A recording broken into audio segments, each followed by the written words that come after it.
Baik, saya akan menjelaskan tentang manajemen sekolah. Manajemen pendidikan mengandung arti sebagai suatu proses kerjasama yang sistematis dan komprehensif terhadap rangka mewujudkan tujuan pendidikan nasional. Sementara manajemen berbasis sekolah, sebagaimana yang diungkapkan oleh El Mulyasah, adalah pemberian otonomi luas pada tingkat sekolah agar sekolah leluasa mengelola sumber daya dan sumber dana dengan mengalokasikannya sesuai dengan prioritas kebutuhan,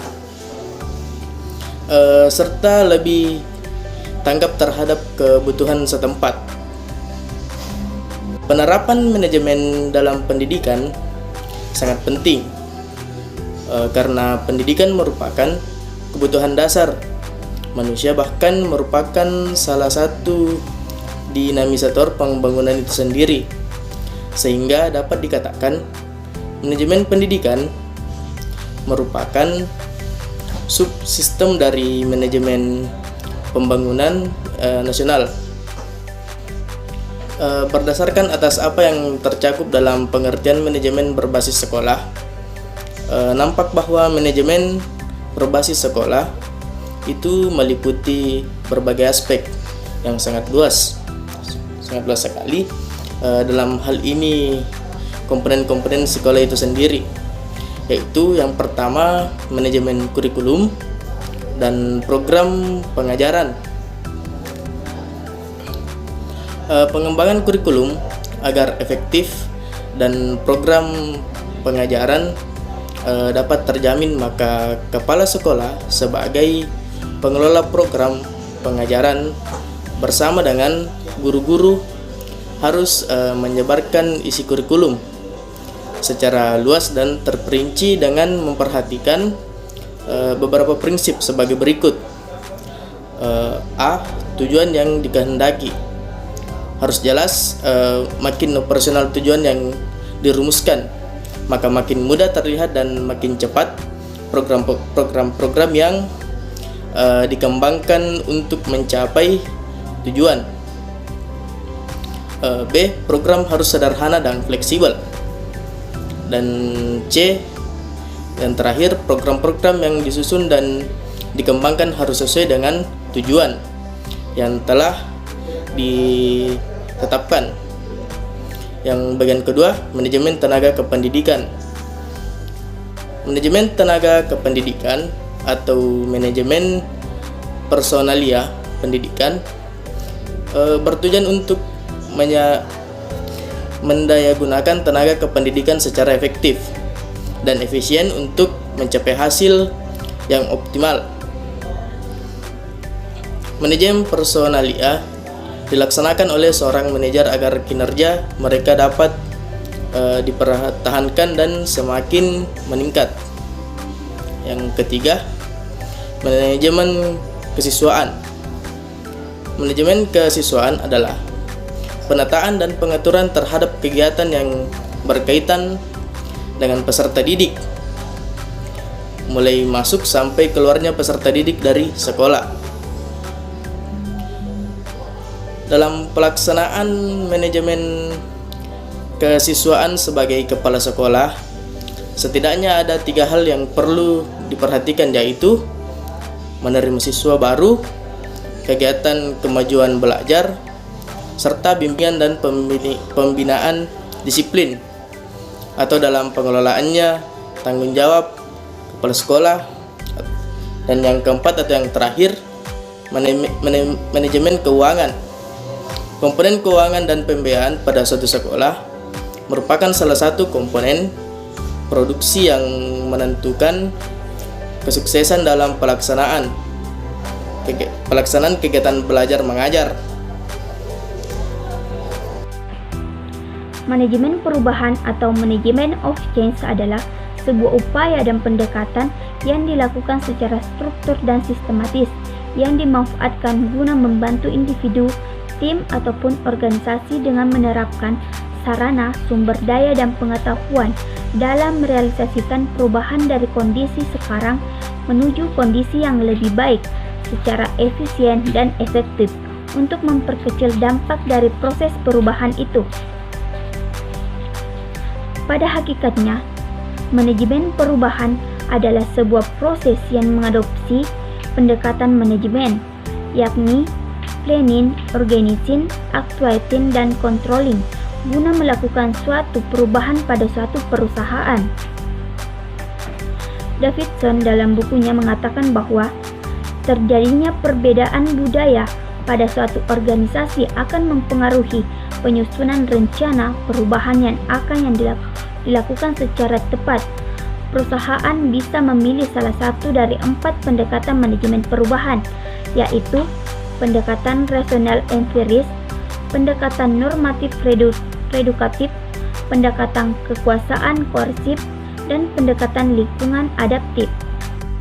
Jenis-jenis manajemen perubahan yang bisa dipilih oleh perusahaan adalah smooth incremental change, bumpy incremental change, dan discontinuous change. Sedangkan fase-fase yang bisa dipilih adalah positioning, flow, measure, goal, assessment, strategi, action, level, dan environment scan. Namun, manajemen ini tidak akan berjalan sukses jika tanpa dilakukan manajemen keuangan yang lebih baik dan akurat. Untuk itu, Anda bisa menggunakan software akuntansi dari Accurate Online untuk membantu Anda dalam melakukan manajemen keuangan secara real time. Selain itu, Anda bisa mengatur biaya produk, mengontrol stok barang, dan memantau laporan keuangan bisnis Anda secara mudah dan tepat. Kesimpulan dari apa yang dijelaskan oleh teman-teman saya sebelumnya. Penerapan manajemen dalam pendidikan sangat penting karena pendidikan merupakan kebutuhan dasar manusia, bahkan merupakan salah satu dinamisator pembangunan itu sendiri. Sehingga dapat dikatakan manajemen pendidikan merupakan subsistem dari manajemen pembangunan nasional. Berdasarkan atas apa yang tercakup dalam pengertian manajemen berbasis sekolah, nampak bahwa manajemen berbasis sekolah itu meliputi berbagai aspek yang sangat luas. Terdapat faktor pendukung dan penghambat yang berkaitan antara komponen yang satu dengan yang lainnya. Kata kuncinya adalah manajemen berbasis sekolah, kurikulum, pembelajaran peserta didik, pendidik manajemen perubahan atau management of change adalah sebuah upaya dan pendekatan yang dilakukan secara terstruktur dan sistematis yang dimanfaatkan guna membantu individu. Pada hakikatnya, manajemen perubahan adalah sebuah proses yang mengadopsi pendekatan manajemen, yakni planning, organizing, actuating, dan controlling guna melakukan suatu perubahan pada saat belajar mengajar. Era reformasi telah membawa perubahan mendasar dalam pendidikan. Salah satunya adalah terjadinya perubahan arah paradigma pendidikan, termasuk dalam hal sistem perencanaan pendidikan di daerah. Dengan terjadinya perubahan paradigma baru pendidikan, maka sistem perencanaan pendidikan dalam iklim pemerintahan yang sentralistik sudah tidak sesuai lagi dengan kebutuhan perencanaan pendidikan pada era otonomi daerah, sehingga diperlukan paradigma baru perencanaan pendidikan. Paradigma baru perencanaan pendidikan akan berimplikasi pada proses perencanaan pendidikan kabupaten atau kota. Dalam penyusunan perencanaan pembangunan, termasuk dalam perencanaan pendidikan di daerah, kabupaten, atau kota, diperlukan koordinasi antar instansi, pemerintah, dan partisipasi seluruh pelaku pembangunan. Selain itu, berbagai perubahan lingkungan strategis harus diakomodasi dan diinternalisasikan ke dalam perencanaan pendidikan kabupaten agar perencanaan tersebut benar-benar menyatu dengan perubahan lingkungan strategis tersebut. Saran dari kelompok kami adalah Dinas Pendidikan dan para stakeholders pendidikan lainnya perlu membuat pemikiran inovatif, kreatif mengenai model pembangunan sistem pendidikan yang terintegrasi, yang dapat meramu sekaligus mengakomodasi upaya dan pencapaian berbagai kebijakan pendidikan atau pemerataan dan perluasan akses pendidikan. Sebagai contoh, hasil peningkatan dan pencapaian pemerataan dan perluasan akses pendidikan perlu dibarengi dengan peningkatan kualitas pendidikan. Aspek keberlanjutan perlu juga dipikirkan, jangan hanya tergantung pada ada tidaknya subsidi dari pusat.